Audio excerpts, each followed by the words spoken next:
नमस्कार दोस्तों, study all edu के यूट्यूब चैनल में आप सभी का स्वागत है। मैं आज पाकिस्तान के जन्म के बारे में यानी बर्थ ऑफ पाकिस्तान की कहानी बताने जा रहे हैं, जिसका जन्म ए टू जेड, कहने का मतलब कि शुरू से अंत तक। ये न कि केवल जब से पाकिस्तान शब्द की उत्पत्ति हुई है हम उसी से आगे की ओर बताएंगे, नहीं। आखिर पाकिस्तान शब्द को उत्पत्ति होने की ज़रूरत ही क्यों थी?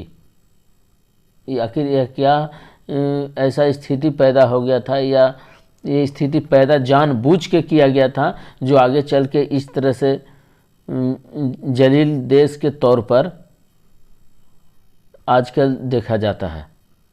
दुनिया के पटल पर अभी कहीं भी इसका कोई सम्मान नहीं है, जो कि एक पहले संप्रभु देश यानी संप्रभु राष्ट्र का हिस्सा था। तो देखते हैं कि यह क्या खुद बना था या किसी के विभाजनकारी नीति के वजह से यह देश का निर्माण हुआ था। आप जानते हैं कि हमारे यहाँ अंग्रेज़ों का शासन हुआ, तो ये अंग्रेजी शासन से पहले एक धर्म के प्रचार प्रसार के लिए आपस में संघर्ष चलता रहता था। ईसाई धर्म के प्रचार करने वाले लोग अलग दिशा में थे और मुस्लिम धर्म के प्रचार करने वाले लोग अपनी दिशा, माने दोनों के धर्मों के प्रचार प्रसार के वर्चस्व की लड़ाई चल रही थी। और यहाँ जो ब्रिटिश है यानी यूरोपवासी थे, एक बाज़ार ढूंढा करते थे, ढूंढने के बाद हर एक क्षेत्र में ईसाई धर्म का प्रचार करते थे। लेकिन जैसे इस्लाम धर्म का उदय हुआ उसके बाद इन दोनों के बीच में विशेष टकराहट आने लगी। तो हम इन्हीं के बारे में आगे जानने की कोशिश करेंगे और बीच में जितना भी इसका क्लियरफाई हो कि आखिर पाकिस्तान शब्द आया कैसे, किसने दिया, क्यों दिया और क्या ये बना था या बनाया गया था। तो दोस्तों देखते हैं आगे क्या होता है। अंग्रेज़ों की नीति शुरू से ही रहा था कि बांटो और राज करो। शुरुआत के दौरान जब अंग्रेज ने बंगाल को पर आधिपत्य जमाया, तो आधिपत्य जमाने के बाद कुछ समय के बाद इसे बंगाल का विभाजन कर दिया। जो बंगाल के विभाजन के तौर पर एक हुआ पश्चिमी बंगाल और एक हुआ पूर्वी बंगाल। पश्चिमी बंगाल के अंतर्गत आता था बंगाल, बिहार, उड़ीसा, जिसकी राजधानी कलकत्ता बनाई थी। पूर्वी बंगाल के अंतर्गत आता है पूर्वी बंगाल और आसाम का एरिया। अब ऐसे में इसकी राजधानी ढाका। तो इसे जब पूर्वी बंगाल और पश्चिमी बंगाल में जब बंगाल का विभाजन किया गया तो इसमें बंगाल के लोगों ने इसे पूर्ण जोर विरोध किया। अब इनकी पुरानी रणनीति या पुरानी रंजिश, पुरानी रणनीति इसलिए कह रहे हैं कि ये जहाँ जहाँ भी कब्जा किए उनको ऐसे विभाजित कर दिया, ऐसे तोड़ दिया कि ये आपस में ही उलझ कर लड़ते झगड़ते मरते और उस देश का पूरी तरह से विनाशी कर दिए जहाँ ये ब्रिटिश लोग गए। तो ऐसे में यहाँ पर जो पश्चिमी बंगाल को बांटा था वो हिंदू बाहुल देश था और पूर्वी बंगाल को बांटा था वो मुस्लिम बाहुल देश था, यानी मुस्लिम बाहुल क्षेत्र था, देश नहीं सॉरी क्षेत्र था। तो ऐसे में भारत की कमज़ोर कड़ी यही थी कि शुरू से हिंदू मुस्लिम इत्यादि की लड़ाई किया करते थे। और इस हिसाब से आप देख सकते हैं दोस्तों कि उसी का यहाँ जो मेन संस्कृति का कमज़ोर पॉइंट इन्होंने देखा कि यहाँ धार्मिक को लेकर, कट्टरपंथी को लेकर कुछ ज़्यादा ही कट्टरता है इनमें। तो उन्होंने इस कमज़ोर कड़ी को तोड़ा और इस हिसाब से बांट दिया शुरू में ही कि हिंदू बाहुल्य क्षेत्र को अलग और मुस्लिम बाहुल्य क्षेत्र को अलग। यहीं पर पाकिस्तान का एक तरह से नींव रखा जाता है। अंग्रेज़ों के द्वारा। आखिर अंग्रेज़ ने हमारे यहाँ ऐसा किया क्यों? तो अंग्रेज़ पहले से ही पाकिस्तान मुस्लिमों से, अंग्रेज़ ही नहीं कहो मैंने ब्रिटिश यूरोप जो आए थे, ये पहले से ही ईसाई धर्म के पंथी मानने वाले पहले से ही मुस्लिम लोगों के साथ इनका वर्चस्व चल रहा था, जो कि यूरोप में ये इनका क्या था, पुरानी रंजिश था। ये पुरानी रंजिश के चलते हुआ कि जैसे शुरुआती दौर में ईसाई का प्रचार प्रसार हुआ, ईसाई के प्रचार प्रसार बहुत तेज़ी से फैल रहा था। उसी के दौरान इस्लाम धर्म का उदय हुआ। तो इस्लाम धर्म के उदय होने के बाद एक ईश्वरवाद किया इस्लाम धर्म में। तो ऐसे में इनके इस्लाम धर्म का प्रचार बहुत तेज़ी से होने लगा, यानी मध्य एशिया से फैलकर वो धीरे धीरे यूरोप के क्षेत्रों में बढ़ने लगा। और यूरोप के क्षेत्र में बढ़ने के कारण ईसाई के धर्म का जो प्रचार प्रसार करते हैं, इनके बीच में आपस में टकराहट होने लगी। तो ऐसे में यहाँ पर इनकी पुरानी ही रंजिश थी। अब ये तो यहाँ कंपनी आए थे व्यापार करने के लिए, तो इनका तो केवल व्यापार से मतलब था। लेकिन ये जब राजनीतिक हस्तक्षेप करने लगे तो इसका अर्थ ये हुआ कि राजनीति अगर करना है तो इन्हें कैसे बांटा जाए, तोड़ा जाए। तो यहाँ पर देखिए दोस्तों, अभी आप देख सकते हैं कि पुरानी रंजिश की वजह से हमारे यहाँ कमज़ोर कड़ी को पकड़ा कि हिंदू मुस्लिम करके इन लोग टूट सकता है आपस में। आगे देखते हैं दोस्तों कि जो हिंदू बाहुल्य क्षेत्र था उसके प्रथम जनरल बनाए गए थे सर एंड्रूज फ्रेजर। क्या बनाए गए थे? Sir Andrews Fraser. और जो पूर्वी बंगाल था यहाँ का जो प्रथम जनरल बनाया गया था वो था ब्लूमफील्ड फुलर। जब बंगाल का विभाजन किया गया तो इसे पूर्ण जोर विरोध हुआ, जो आंदोलन के तौर पर आया, जिसे बंग भंग विरोधी आंदोलन के नाम से जाने जाने लगा। बंग भंग विरोधी आंदोलन के अर्थ कहा, बंग माने बंगाल, भंग माने तोड़ना, यानी बंगाल को तोड़ने के विरोध में आंदोलन जो हुआ उसे बंग भंग आंदोलन विरोधी आंदोलन कहा गया। देखिए दोस्तों, विभाजन को रद्द 1911 में की गई। इसकी छोटी सी कहानी है कि जब 1911 में दिल्ली दरबार लगा था तो उस समय इंग्लैंड के सम्राट जॉर्ज पंचम और महारानी मैरी आई थी। इन्हीं के दौरान में वायसराय लॉर्ड हार्डिंग टू के द्वारा ये यानी बंगाल विभाजन को रद्द किया जाता है और उसके बाद राजधानी को हस्तांतरण कलकत्ता से दिल्ली की जाती है 1 अप्रैल 1912। सबसे पहले तो बंगाल आखिर विभाजन कौन किया था? तो ये लॉर्ड कर्जन, यहाँ पर छूट गया इसे लिख देते हैं। बंगाल जब विभाजन हुआ तो वो कौन था? Lord Curzon. लॉर्ड कर्जन के समय में बंगाल का विभाजन हुआ था और विभाजन रद्द हुआ लॉर्ड हार्डिंग द्वितीय। अब यहाँ पर देखते हैं दोस्तों कि ये जब राजधानी हस्तांतरण कलकत्ता से दिल्ली की गई 1912 में, तो एक छोटी सी और कड़ी जुड़ा है कि लॉर्ड हार्डिंग इसके विरोध में इनके ऊपर बम चलाया गया था, जो था जिसमें शामिल थे रास बिहारी बोस, मास्टर अमीर चंद, अवध बिहारी लाल, भाई मुकुल बाल मुकुंद। इन पर केस मुकदमा चला, अंततोगत्वा इनको फांसी दे दी गई। अब आगे बढ़ते हैं दोस्तों, यहाँ नींव रखा गया है। अब ये देखते हैं कि इस नींव को आगे किस सिलसिलेवार ढंग से बढ़ता चला जाता है और अंत में पाकिस्तान शब्द का जन्म हो जाता है। यहाँ पर जब हिंदू और मुस्लिम क्षेत्र में बाहुल्य में बांट दिया, ये तो जो मुस्लिम इस क्षेत्र में मैंने कहा जाए तो कुटिल मानसिकता के साथ जो मुस्लिम थे, उन्होंने इस बात को आंतरिक रूप से स्वीकार कर लिया था, लेकिन लॉर्ड हार्डिंग द्वितीय ने जब इसे रद्द किया बंगाल विभाजन को, तो बंगाल विभाजन रद्द करने से उनके माइंड पर जो एक बार घर कर गया कि अरे मेरा भविष्य में अलग देश या अलग राज्य भी मांग कर सकते हैं, ये घर कर गया, मतलब उन्होंने नींव यहीं पर रख दी थी। इसी का देखिए अब उदाहरण मिलता है दोस्तों आगे।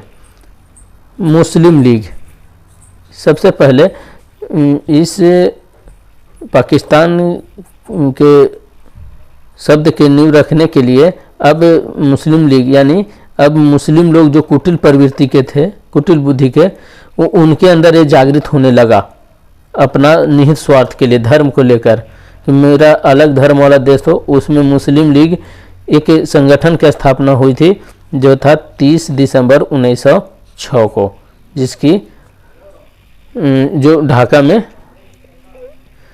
इन्होंने की थी, और अध्यक्ष या इनका थे आगा खां, संस्थापक नवाब सलीमुल्लाह और 36 अन्य मुस्लिम सदस्य थे। इनका मुख्यालय लखनऊ बनाया गया।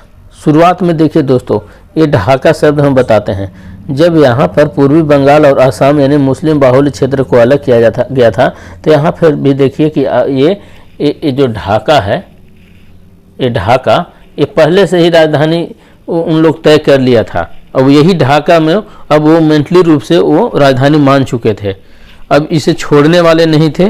भले ही लॉर्ड हार्डिंग ने इसे क्या बोले रद्द कर दिया, लेकिन अब इनके मन में जो पहले से बन चुका था कुटिल बुद्धि वाले को, उनके मन से रद्द हुआ नहीं। वो मान चुके थे अंदर ही अंदर कि नहीं अब हो गया विभाजन, मतलब अब होगा, उनके मन में ऐसा घर कर गया। अब यहाँ पर देख सकते हैं दोस्तों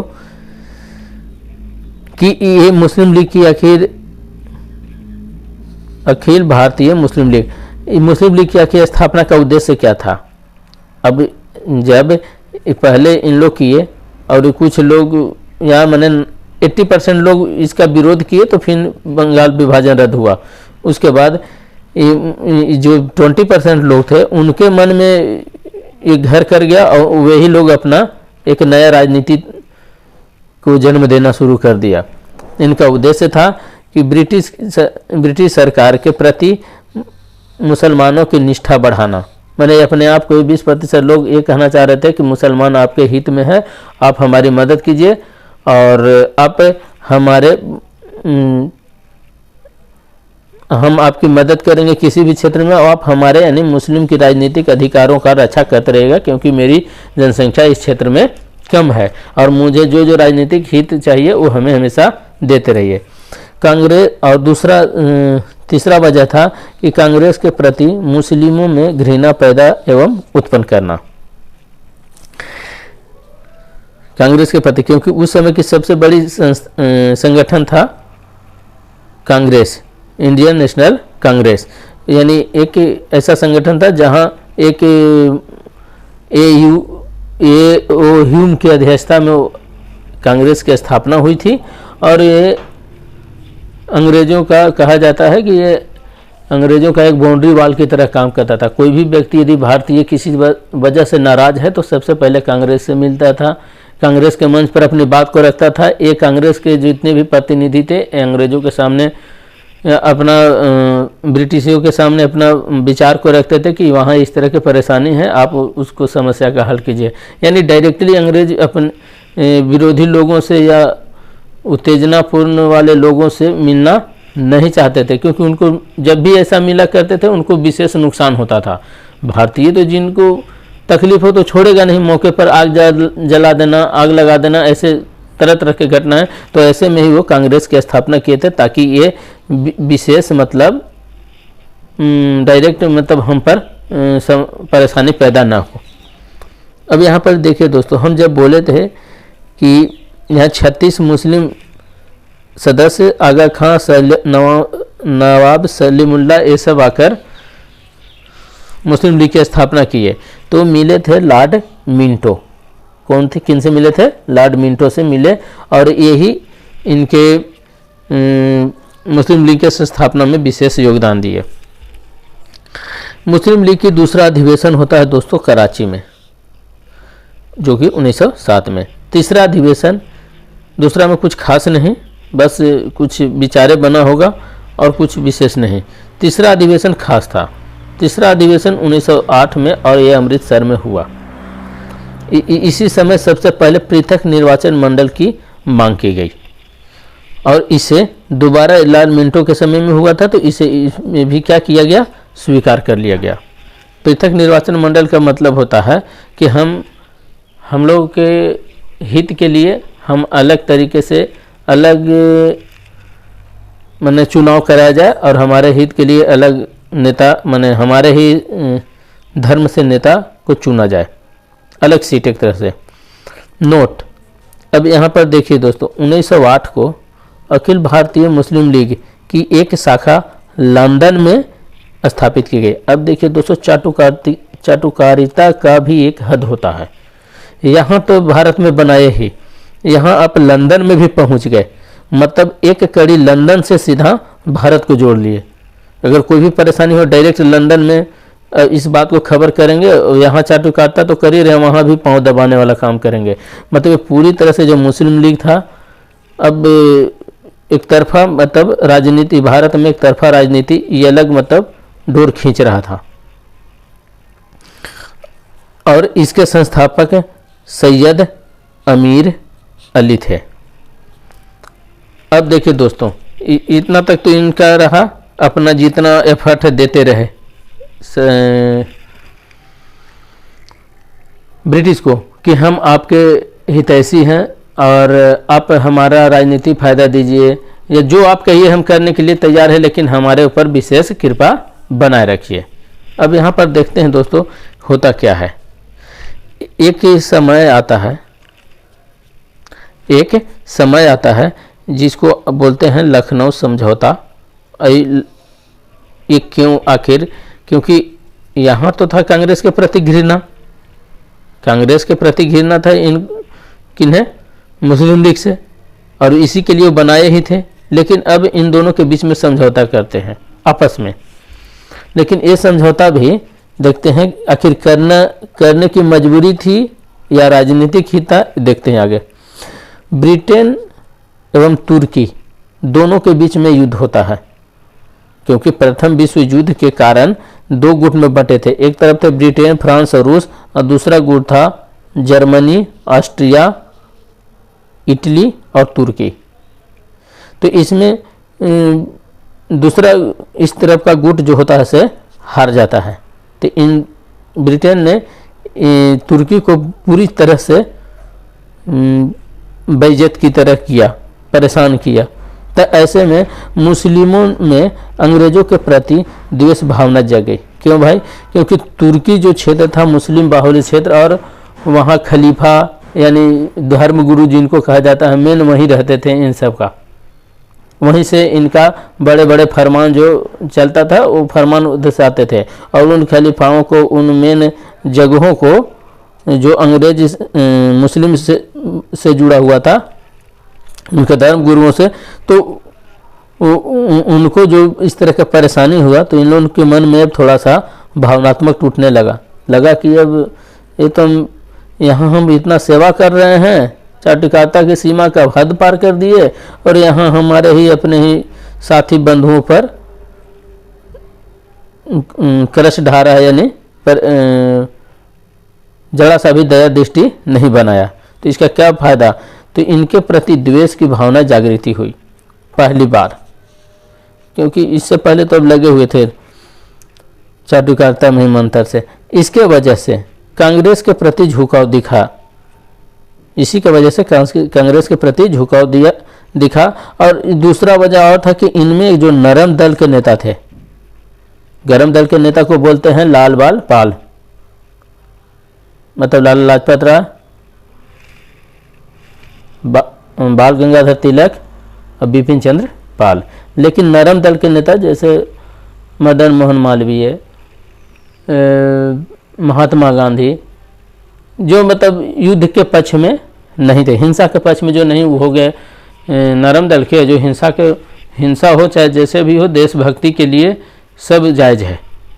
तो वैसे में नरम दल के नेता कुछ थे जिनके सुझाव के वजह से ये लखनऊ समझौता हुआ, में थोड़ी सी हवा इन लोग दिया और मुस्लिम लीग और कांग्रेस आपस में समझौता किया। इस समझौते के अंदर पुनः कलुषित भावना का मुस्लिम लीग ने परिचय दिया। क्या था कलुषित भावना, तो देखते हैं दोस्तों।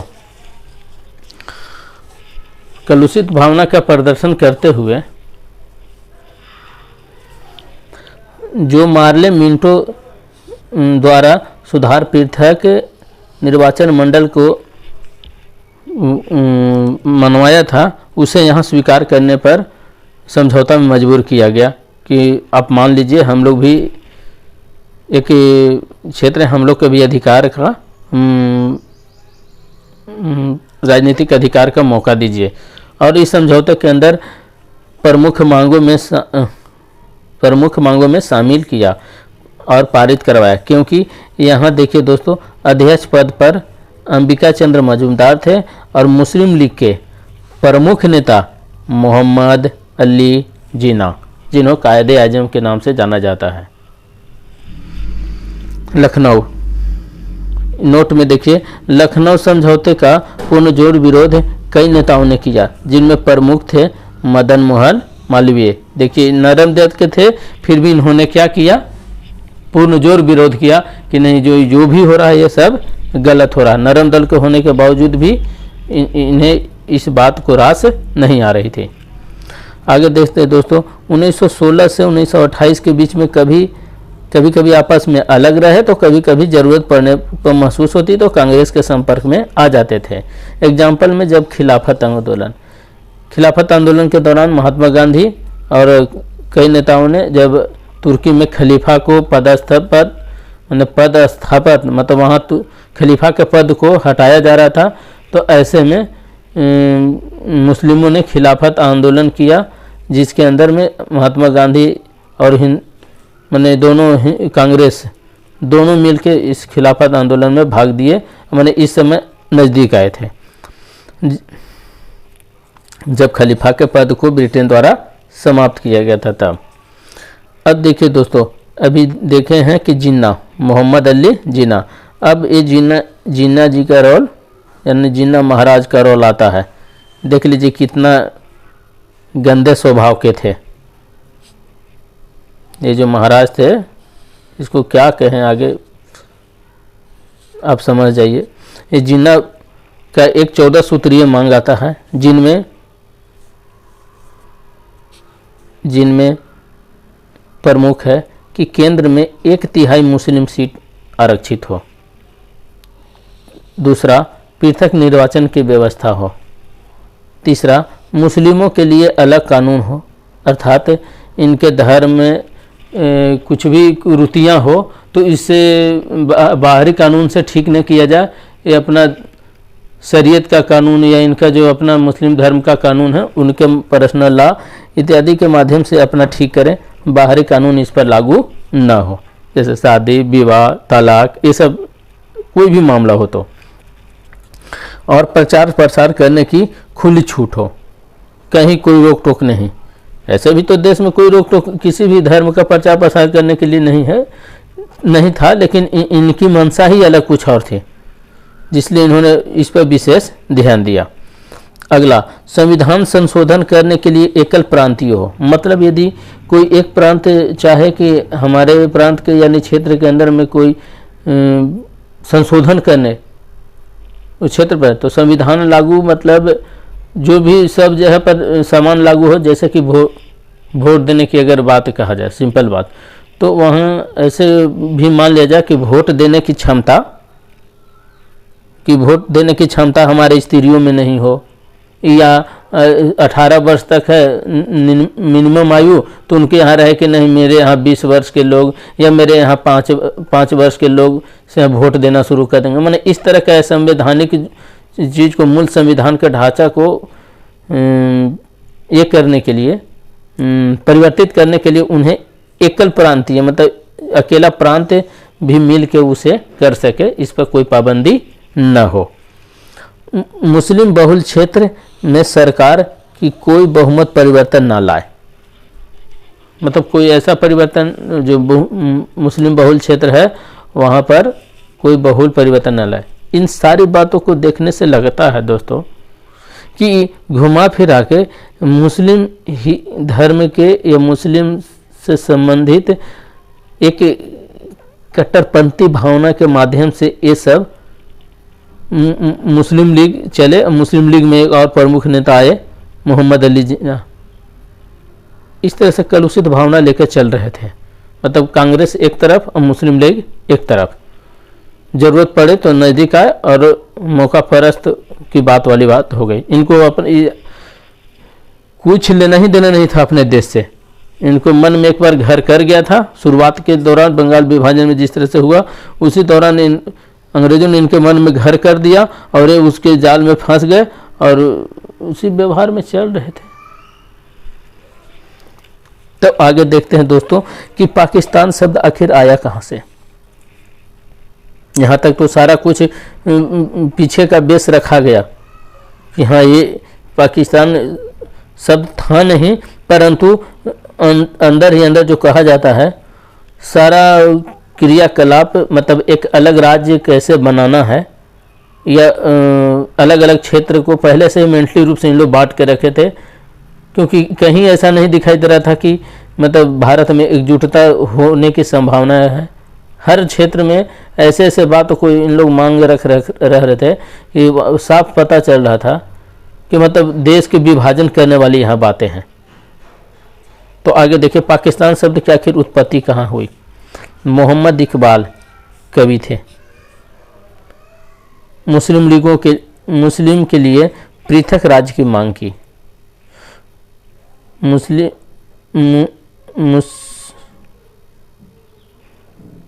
मुस्लिम लीग 1930 के अधिवेशन में पहली बार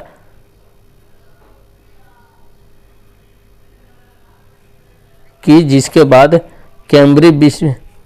यहाँ पर मुस्लिम लीग ने 1930 के अधिवेशन में पहली बार इस बात के मांग रखा, लेकिन जिसके बाद ये कैम्ब्रिज विश्वविद्यालय में पढ़ रहे छात्र 1933 में चौधरी रहमत अली ने पाकिस्तान शब्द का प्रयोग किया। देखिए दोस्तों, हम जब पाकिस्तान शब्द के जन्मदाता के तौर पर करते तो हम यहाँ से ही शुरू कर सकते थे, लेकिन ये पीछे का जो रहस्य था कि आखिर अचानक ये आया कैसे, ये समझ से परे हो जाता और फिर वही रखने वाली बात कोई फ़ायदा है नहीं। पीछे से आप अगर पूरी तरह से इसका कहानी जान रखे, आखिर इसकी नींव कैसी रखी गई, आखिर इसका वजह क्या था, तो इसके बाद आपको मन में किसी तरह के कोई भी डाउट नहीं रहेगा। तो थोड़ा वीडियो लंबा हो सकता है, परंतु हमारा उद्देश्य है कि इसको सही और सटीक तरीके से आपके सामने रखें। जितना हो सकता हम समझाने की कोशिश कर रहे हैं। यानी कैम्ब्रिज विश्वविद्यालय में पढ़ रहे 1933 में चौधरी रहमत अली नामक छात्र ने पाकिस्तान शब्द का प्रयोग किया। इसमें सभी शब्द का अलग अलग, पी का मतलब हुआ पंजाब का क्षेत्र इसमें मिला होना चाहिए, के से हुआ कश्मीर का, ए से हुआ अफगानिस्तान का एरिया और एस से हो गया सिंध प्रांत और तान से हो गया बलूचिस्तान। लेकिन एक बात ध्यान रहे दोस्तों, ये जो बलूचिस्तान का एरिया था ये ब्रिटिश के कब्जे में था ही नहीं, ये ब्रिटिश के कब्जे में था ही नहीं, ये स्वतंत्र था। बलोच, इनको बलोच क्षेत्र बोला जाता था, ये स्वतंत्र थे। लेकिन फिर भी इन्होंने पाकिस्तान शब्द के जन्म देकर बलूचिस्तान को किया और अभी वर्तमान में भी स्थिति वही है कि कुछ पंजाब का एरिया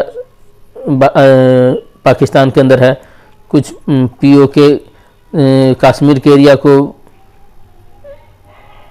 अधिकृत किए हुए है और सिंध एरिया है ही। अफगानिस्तान था, थोड़ा बहुत एरिया है, परंतु ये पूरी तरह से नहीं है, बस केवल नाम मात्र होगा या नहीं होगा पता नहीं। और बलूचिस्तान पर कब्जा, जिसमें आए दिन बलोच लोग पाकिस्तानी आर्मी के साथ भीड़ते रहते हैं हमेशा, और वहाँ के लोगों पर बहुत जुर्म ढाता है पाकिस्तानी। इनको पूरी तरह से मेंटली रूप से था ही नहीं कि हम आपके कब्जे में, हम ब्रिटिश जिसने छोड़ के गया हम उसके कब्जे में है ही नहीं, तो हम स्वतंत्र राज्य या स्वतंत्र क्षेत्र के तौर पर रहना चाहते हैं, हम किसी में मिलना नहीं चाहेंगे। फिर भी सेना की ताकत पर भी दबा के रखा है, लेकिन आगे देखते हैं कितना समय तक ये काबी रहेगा।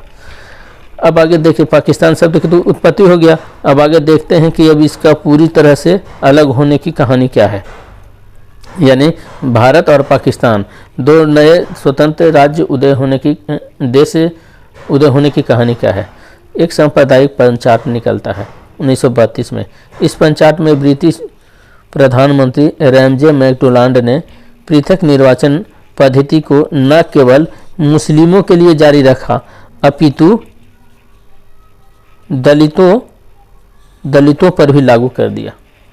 देखिए दोस्तों, पहले से तो मुस्लिम और हिंदू वाली बात हो रही थी कि मुस्लिम एक तरफ हिंदू एक तरफ, लेकिन अब यहाँ देखिए हिंदुओं में भी बंटवारा कर दिया इन्होंने दलित में करके, क्योंकि दलित स्वयं भी नहीं, क्योंकि दलित की तरफ से डॉक्टर भीमराव अंबेडकर पैरवी कर रहे थे कि दलितों का भी पृथक निर्वाचन होना चाहिए। इसका वजह कि मुस्लिम जब अल्पसंख्यक है तो दलित भी अल्पसंख्यक है, तो ऐसे में एक समस्या पैदा होती है और एक महत्वपूर्ण घटना भी घटता है। इसके विरोध में, यानी ये जो सांप्रदायिक पंचायत जो प्रधानमंत्री रैमजे मैकडोनाल्ड ने निकाला, इसके विरोध में यरवदा जेल में 20 सितंबर 1932 को महात्मा गांधी ने प्रथम बार भारत में आमरण अनशन शुरू कर दिए। इस जेल में एक पूना पैक्ट का समझौता होता है, जिसमें डॉक्टर भीमराव अंबेडकर के साथ महात्मा गांधी के हुआ, जिसके कारण केवल क्या दोस्तों, केवल दलित वर्ग का पृथक निर्वाचन आयोग का जो मंजूर किया था वो स्थगित हुआ। मतलब केवल मुस्लिम लोग का जो पहले से मिलता आ रहा था वो बरकरार रहा। महात्मा गांधी जी का कहना था कि अगर सब अपने अपने हित के लिए छोटे छोटे वर्ग अपना अपना पृथक निर्वाचन मांग करेंगे तो फिर ये देश रहा कहाँ, ये जो छोटे छोटे टुकड़ों में बंट जाएंगे, और छोटे छोटे टुकड़े में बंटने का तो फिर हम किसके लिए लड़ रहे हैं, आखिर यहाँ रहेगा कौन। तो फिर तो इससे अच्छा है कि हम लोग अंग्रेज के कब्जे में ही रहें। तो कि कम से कम एक तो शासन चला रहा है, यहाँ तो छोटे छोटे गुट बन जाएंगे, समूह बन जाएंगे, ये किसी भी हित के लिए सही नहीं होगा। तो इसलिए इन्होंने, और इस पर डॉक्टर भीमराव अंबेडकर विचार किए और इनकी बात को मान लिए कि चलिए कोई बात ना है, लेकिन कुछ आश्वासन दिए थे जो संतोषजनक था कि सीट आरक्षित कुछ करने के लिए, तो वो कर दिए, लेकिन अलग मांग करने वाली बातें सही नहीं था, जो भीमराव अंबेडकर जी को भी समझ में आ गया। 1940 के लाहौर अधिवेशन में यह नारा लगाया कि पृथक करो और छोड़ दो। मतलब अब 1940 के दौरान ये पूरी तरह से पुरजोर विरोध होने लगा कि अब बंटवारा करो और छोड़ दो। मतलब अब मन में पूरी तरह से घर कर गया कि अब दो क्षेत्र या दो देश एक स्वतंत्र होकर ही रहेंगे। सीधी कार्रवाई यानी जिहाद का भी नारा दिया। जिहाद शब्द का अर्थ होता है धर्म युद्ध, लेकिन यहाँ धर्म युद्ध था कहाँ, यहाँ किसके धर्म पर संकट था, किसी के धर्म पर नहीं था संकट, बस केवल मुस्लिम लोग के, मतलब कहा जाए तो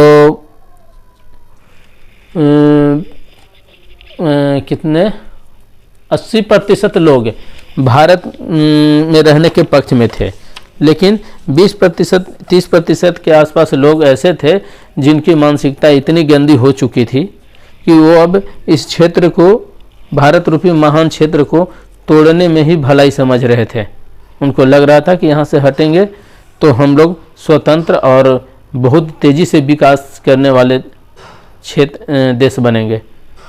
इसी के वजह से ये जो जिहाद का भी नारा दिया, यहाँ जिहाद शब्द तो उन्होंने दे दिया, बस धर्म युद्ध माने कहा जाता है बरगलाना, यानी माइंड सेटअप चेंज करना। बहुत सारे लोगों का माइंड सेटअप चेंज हुआ और इसका नतीजा हुआ कि बंगाल के सिलहट में जो हालात बना था, मतलब जब आज़ादी के समय सभी लोग अपना आज़ादी का जश्न मना रहे थे, तो महात्मा गांधी जो थे वो अकेले सिलहट में जाकर सांप्रदायिक हिंसा को रोकने का कार्य कर रहे थे और अनशन पर बैठ गए थे कि भाई ऐसा करोगे तो हम अपना प्राण त्याग देंगे। तो किसी तरह से सांप्रदायिक हिंसा रुका था, परंतु बहुत बड़ा नुकसान हो चुका था। आइए दोस्तों, अगला पेज है और उम्मीद है कि ये अंतिम है और पूरा समाप्त हो जाएगा। देखिए, इतना आसानी से एक देश का बंटवारा होता नहीं है और देखिए कि इसके पीछे कितना रहस्य छिपा हुआ था। ऐसे आसानी से किसी ने कह दिया कि देश अलग देश की मांग कर देना, ऐसा हुआ नहीं था। बहुत पीछे से इसका रणनीति थोड़ा थोड़ा करते करते तो आगे देखते हैं। इसमें 1942 के में एक भारत छोड़ो आंदोलन हुआ था। मतलब अंग्रेजों को कहा गया, ब्रिटिश लोगों को, कि भारत छोड़ो। लेकिन इसमें गौर से देखिए, मुस्लिम लीग ने समर्थन नहीं किया। मुस्लिम लीग ने समर्थन नहीं किया तो अंग्रेजों का साथ भी नहीं दिया। साथ क्यों नहीं दिया? क्योंकि अब अंग्रेजों ने उनकी तुर्की पर आक्रमण करके या खलीफा पद से पदार्पण करके ऐसे करके कई ऐसे कार्य कर चुके थे जिससे ब्रिटिशों को के प्रति मोह भंग हो चुका था, तो वो तटस्थ रहा। लेकिन यहाँ उसको मुस्लिम लीग को साथ देना चाहिए था। लेकिन अभी हम कुछ देर पहले बताएं कि अपना ज़रूरत जब काम निकालना होता था, कोई फ़ायदा होता था तो आते थे साथ, और जब फ़ायदा नहीं है तो अपना तटस्थ रहे या सीधा अलग हो गए। क्योंकि उस समय एक विशेष बातें भी चल रही थी कि मुझे पृथक राज्य चाहिए। कुछ देर पहले ना यहाँ पर पढ़े दोस्तों, यहाँ पर लिखा हुआ था पृथक करो और छोड़ दो। मतलब अब पहले से था पृथक निर्वाचन मंडल, वो मिल गया, तो अब सीधा बात आ गया कि अब पृथक करो और छोड़ दो। मतलब इनकी जो आवश्यकताएं हैं, जो मन है, सो रुकने का नाम नहीं ले रही है। आगे देखते हैं दोस्तों। एक आया 1944 में CR फार्मूला। इसके प्रमुख मांगों में से एक था कि द्वितीय विश्व युद्ध को समाप्त होने के बाद उत्तर पश्चिमी तथा पूर्वी भागों में स्थित मुस्लिम बहुसंख्यक क्षेत्रों का सीमा निर्धारण करने के लिए एक कमीशन की नियुक्ति की जाए। मतलब इन्होंने इतना बाध्य कर दिया, कोई भी अंग्रेजों के साथ वार्तालाप होता उसमें शामिल नहीं होते। और अंग्रेजों का साफ सुथरा कहना था कि हाँ, मुस्लिम लीग भी एक बड़ी पार्टी के तौर पर है, अगर वो साथ में नहीं आता है तो हम यहाँ से छोड़ के जाने वाले नहीं हैं। तो अब इनकी मजबूरी हो गई कि अब मुस्लिम लीग को हम अगर साथ नहीं लाते हैं, अब जो होना होगा सो तो होगा ही होगा। मुस्लिम लीग को साथ नहीं लाते हैं तो ये अंग्रेज छोड़ के जाने वाले में से नहीं है। तो ऐसी स्थिति में उनको साथ लाया गया और साथ लाने पर एक फिर इन्होंने अपना मांग कर दिया, जो कह रहा था ना पहले से कि पृथक राज्य चाहिए। तो धीरे धीरे पृथक राज्य की मांग की शुरुआती चरण दोबारा से शुरू हो गया। CR फार्मूला में 1944 में कहे कि जितने भी पूर्वी और उत्तर पश्चिमी क्षेत्र में मुस्लिम बहुल संख्या है उसका सीमा निर्धारण कर दीजिए। वेबल योजना। अब आता है दोस्तों 1945 का वेबल योजना।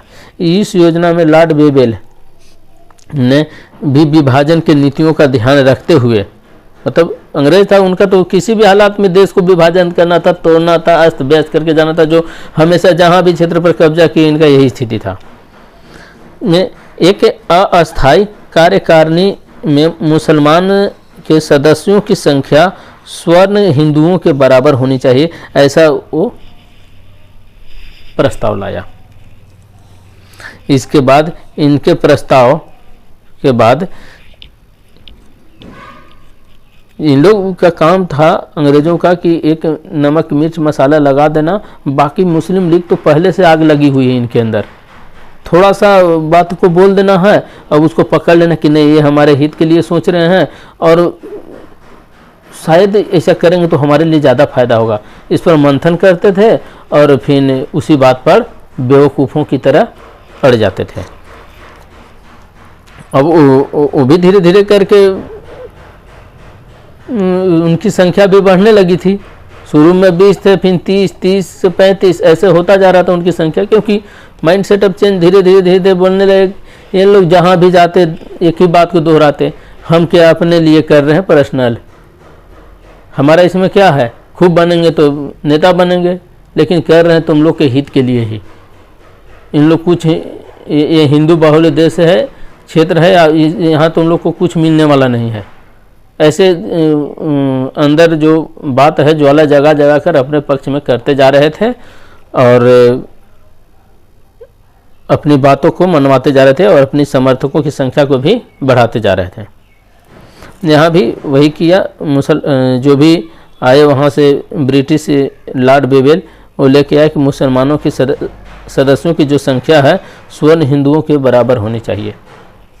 आगे एक होता है दोस्तों शिमला सम्मेलन, जो कि 1945 में ही होता है, जिसे मैंने ये जो यहाँ पर रखे ना मुसलमानों के सदस्यों के बारे में, उसी के जस्ट बाद एक सम्मेलन होता है। मतलब इसमें मुस्लिम लीग ने सर्वदलीय बैठक में यह मांग रखी कि कार्यकारिणी परिषद में जितने मुस्लिम प्रतिनिधि हैं उनके चयन वो स्वयं करेगा, क्योंकि 30% मुस्लिम लीग के विचारों से सहमत थी, 30% ही सहमत है, बाकी 70% इस तरह के बातों में नहीं आना चाहते थे। तो जान रहे थे कि बाकी 70% को भी अपने बस में लाने की चेष्टा करना है, तो खुद से अपने अपने मुख्य पढ़ाए सिखाए हुए नेताओं को चयन करेंगे जो लोगों को माइंड सेटअप चेंज करने का काम करेंगे। तो इन्होंने मुसलमान सदस्यों की मांग की, अब इन लोग अड़ गया। अब इस पर इनको मिल गया कि आप जैसा चाह रहे हैं वैसा ही होगा, यानी एक वीटो पावर मिल गया इसी का, कि आप अपने नेताओं का चयन खुद से कर सकते हैं। आगे देखते हैं दोस्तों। अब आया देश के विभाजन करने की नीतियाँ। देश में क्लीमेंट एटली ने कैबिनेट मिशन भेजा 1946 में, जिसमें थे Stafford Cripps, Pethick Lawrence, A B Alexander, और ये विभाजन की प्रक्रिया को और जटिल बना दी। क्या बोले दोस्तों कि ये जो विभाजन की प्रक्रिया लेके आए थे कैबिनेट मिशन में, इन्होंने और इसे जटिल बना दिया। अभी जटिल हुआ कैसे आप देखते हैं। ये भारत में जो रियासत थे उनको, कुल रियासतों को 3 भागों में बांट दिया, अ, ब और स। अर्थात देखिए दोस्तों, अ, ब और स में बांट दिया, जबकि यहाँ केवल 2 ही था। या तो मुस्लिम बाहुल्य क्षेत्र वाले को मुस्लिम और हिंदू कहा जाए तो केवल एक मुस्लिम राज्य की ही अलग की मांग थी। अब यहाँ देखिए 3 राज्यों में बांट दिया एक तरह से। कहने का मतलब कि अगर अ और ब और स तीनों अपन अलग अलग स्वतंत्र रह के 2 तो बटेंगे ही, लेकिन तीसरा भी बटेगा, इसकी इच्छा होगा तो इसके साथ मिले, चाहे इसके साथ मिले, चाहे इसके साथ मिले, या स्वतंत्र रहे। मतलब इन लोग तो 2 के लिए यहाँ संघर्ष हो रहा था कि दो ही राज्य या 2 ही क्षेत्र या 2 ही देश का उदय होगा, लेकिन यहाँ इन्होंने 3 वर्गों में बांट दिया। और इसी का नतीजा था जम्मू कश्मीर अपने क्षेत्र पर तटस्थ रहना चाहता था, इधर हैदराबाद भी तटस्थ रहना चाहता था, भोपाल के भी तटस्थ रहना चाहता था, गुजरात भी तटस्थ रहना चाहता। तटस्थ का अर्थ हुआ कि वो किसी न पाकिस्तान में मिलना चाहता था न गुजरात हिंदुस्तान में मिलना चाहता था। तो मतलब ये देखिए कि अंग्रेज शुरू में तो नींव डाले ही, अभी भी वो जाते जाते मतलब चाह रहे हैं कि एकदम खिचड़ी बना दे इनको। परंतु आगे देखते हैं दोस्तों क्या होता है। 3 राष्ट्रों में बांट दिया। अब बांटने के बाद यही सरदार वल्लभ भाई पटेल थे जिन्होंने अभी रियासतों को पक्ष में करने में लगे रहे। हैदराबाद को ऑपरेशन पोलो, जूनागढ़, गुजरात वोट के माध्यम से, कश्मीर को हरि सिंह के सहमति पत्र के माध्यम से, भोपाल को सैनिक बल के माध्यम से, तरह तरह के माध्यम से किसी न किसी तरीके से वो अपना पक्ष में करने का ही प्रयास किए और बहुत अच्छे तरीके से हमारे देश को एक सूत्र में बांध दिए थे। अब इसी तरीके से अब यहाँ जटिल प्रक्रिया तो बना दिया था, लेकिन हमारे महापुरुष सरदार वल्लभ भाई पटेल और उस समय के प्रधानमंत्री पंडित जवाहरलाल नेहरू आपसी सहमति के माध्यम से इन रियासतों को किसी न किसी तरीके से मिलाया और अभी वर्तमान में एक मजबूत लोकतांत्रिक देश का निर्माण कर दिया है। तब देखते हैं अंततः दोस्तों वो समय आ ही गया जिस समय 15 अगस्त 1947 को एक महान देश भारत, जो कि धर्मनिरपेक्ष देश के तौर पर उदय हुआ, और एक था पाकिस्तान जो कि इस्लामिक देश के तौर पर उदय हुआ, जो कि वर्तमान में बुरे हाल से गुजर रहा है। यहाँ पर भारत के प्रथम प्रधानमंत्री पंडित जवाहरलाल नेहरू, राष्ट्रपति डॉक्टर राजेंद्र प्रसाद और प्रथम governor general lord Mountbatten ही रहे। अब नए राष्ट्र का उदय हुआ। इस योजना का नाम था लॉर्ड माउंट बेटन योजना। अब यहाँ देखिए दोस्तों, इनके बुरा इस्लामिक देश धर्मनिरपेक्ष, मतलब यहाँ कोई भी धर्म के लोग स्वतंत्र रूप से रह सकता है, किसी तरह की कोई परेशानी नहीं है। परंतु यहाँ जो इस्लामिक देश था उसका भी वर्तमान में बुरा हाल है। अब इसका बुरा हाल होने के कारण बता देते हैं। कारण था कि यह मूल आधार ही खोखली बुनियाद पर बनी थी, केवल धर्म के नाम पर बना था और इनका कोई विशेष दूरगामी कोई सोच था ही नहीं। तो बिना दूरगामी सोच का कोई खोखली बुनियाद पर या गलत विचार पर खड़ा किया गया कोई भी मतलब क्या बोलते हैं उसे, संस्था, क्षेत्र, तो लंबे समय तक टिक पाना मुश्किल है, जो कि ये पाकिस्तान के साथ हुआ। बड़े देश इसे यूज एंड थ्रो की नीति से अपनाते रहे, मतलब बड़े देश इसे फंडिंग करते रहे कि आप हमारे लिए काम करो, उसको तबाह करो, हम आपको पैसा दे रहे हैं। इसको बहुत मज़ा आया। बैठे बैठे मिलियन बिलियन अरबों खरबों में पैसा मिल रहा है, हमें कुछ नहीं करना है। लेकिन ये धोबी के कुत्ता वाला यानी यूज एंड थ्रो, जिसका काम, जिस देश का काम निकलता जाता था वो काम निकला बस छोड़ दिया, फंडिंग बंद। तो जब फंडिंग बंद तो कहा जाता है कि जिसको फंडिंग पर ही जो चल रहा था वो कुछ सीख पाएगा। वहाँ के जो नेता भी बने लूटने खसोटने का काम किए, सब अपना अपना घर भरने का काम किए, देश से किसी का कोई लेना देना नहीं था। अगला, और भारत के प्रति हर बार ईर्ष्या की भावना रखा और चाह रहा था भारत से जिस तरह से अलग हो रहा था। भारत से तो पहले से ही आपस में दुश्मनी थी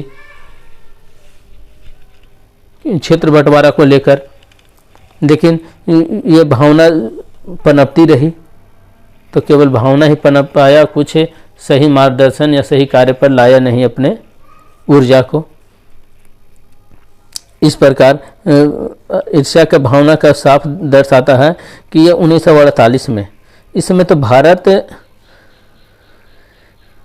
अप्रत्यक्ष रूप से शामिल होता है, क्योंकि महाराजा हरि सिंह तटस्थ रहने का फैसला किए थे, ये कि हम किसी में मिलेंगे नहीं, हम अलग ही रहेंगे। तो ऐसे में कश्मीर में कुछ घुसपैठी लोग जो पाकिस्तान के आतंकी लोग थे और पाकिस्तान का सेना भी सिविल वर्दी में आकर यहाँ उत्पात मचाने लगा, और जिससे पाकिस्तान का आधा से अधिक हिस्सा कश्मीर का आधा से अधिक हिस्सा को अपने कब्जे में कर लिया था। लेकिन समय पर, जिसको कहा जाता है POK, लेकिन समय पर महाराजा हरि सिंह ने हमारे गृह मंत्री सरदार वल्लभ भाई पटेल से सहायता मांगते हैं, और उन्होंने वो सहमति पत्र पर देते हैं कि जब तक हमारा राज्य या हमारा क्षेत्र पूरी तरह से शांति न हो जाए तब तक आप ही हमारे क्षेत्र का ख्याल रखिएगा। ऐसे में भारत अप्रत्यक्ष रूप से उस सहमति पत्र के माध्यम से इनको मदद देता है, और मदद देने के बाद इन घुसपैठियों को बाहर खदेड़ने में तो सफल होता है, परंतु कुछ क्षेत्र पर, मतलब कश्मीर के कुछ क्षेत्र पर एक कब्जा बनाए ही रह जाते हैं। बाहर जाने का वादा तो करते हैं परंतु जाते नहीं हैं, और फिर वो कब्जा करके बैठ जाते हैं, जो आज POK पाक ऑक्युपाइड कश्मीर के नाम से जाना जाता है। इस पर अभी भी काबिज है, जहां आतंकी गतिविधियां यहाँ से आए दिन हमेशा होता रहता है और अभी भी हो रही है। तो ये क्षेत्र हमारा था और हमारा ही रहेगा, परंतु इसमें देखते हैं कि कब हमारे क्षेत्र के साथ है पूरी तरह से कनेक्ट होता है। POK के अंदर ही है माउंट एवरेस्ट। आगे दूसरा अगला विवाद या ईर्ष्या का भावना तब जगता है 1965 में पता चलता है। इनके बीच में सीमा विवाद होते रहता है, और इसी के वजह से इस सीमा विवाद को हल करने के लिए एक ताशकंद समझौता होता है, और कहा जाता है कि सीमा में कोई भी बदलाव नहीं होगा। इस प्रकार भारत भी यहाँ कूटनीति जीत होती है। ये ताशकंद समझौता, जहाँ लाल बहादुर शास्त्री जी जाते हैं और आकस्मिक यहाँ देहांत होता है उनका। अगला है दोस्तों 1976 में दोबारा युद्ध कर देता है पाकिस्तान। इस युद्ध में पाकिस्तान की ऐसी दुर्गति होती है कि जिसको कहा नहीं जा सकता। ये पाकिस्तान का बंटवारा हो जाता है। एक पश्चिमी पाकिस्तान जो वर्तमान में पाकिस्तान है, और एक पूर्वी पाकिस्तान जो वर्तमान में बांग्लादेश के नाम से जाना जाता है। ये दो हिस्सों में बट गया। अब यानी अभी कहा जाए तो एक बांग्लादेश हो गया और एक पाकिस्तान हो गया। एक और 1999 में युद्ध होता है। इस समय इंदिरा गांधी की सरकार थी, जिस समय 1971 का युद्ध हुआ था। 1999 में कारगिल युद्ध होता है। इसमें होता क्या है कि भारत के ठंडी के टाइम में नियम के हिसाब से ऊंची चोटियों को बर्फ आने पर दोनों तरफ की सेनाएं जो भ्रमण करती है उसे छोड़ करके नीचे की ओर बेस कैंप पर चले जाते हैं। लेकिन भारत की सेना तो आ गई, लेकिन उन्होंने धोखे से ऊपर कुछ दूर गए और धोखे से रह गए और ऊंची चोटियों पर काबिज होकर वहाँ से गोला बारूद बरसाने लगे। लेकिन कब तक गिद्दड़ की तरह धमकी देने वाला सही जगह पर खुद टिका ही नहीं कभी। अंतोगत ये कारगिल के युद्ध भी हार जाते हैं। आगे दोस्तों देखते हैं, अगला है इनका एक मूल 3 को बताए। मूल आधार खोखला था, देश बड़े देश इसको यूज एंड थ्रो की तरह यूज करते रहे और अभी भी कर रहे हैं।